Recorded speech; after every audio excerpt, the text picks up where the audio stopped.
We have the 2020 Ford Tourneo Custom. This vehicle has done just over 27,000 miles. It has an automatic transmission and a diesel fuel type. As we step inside, we can see that we have 8 seats in total, all of which are full leather.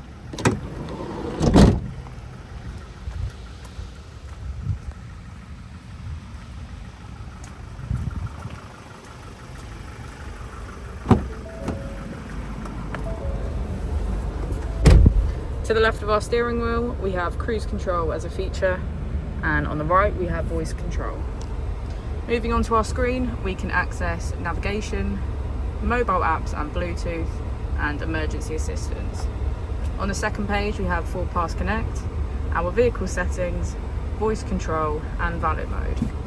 If we put the vehicle into reverse, we can see that it comes with a reversing camera with front and rear parking sensors.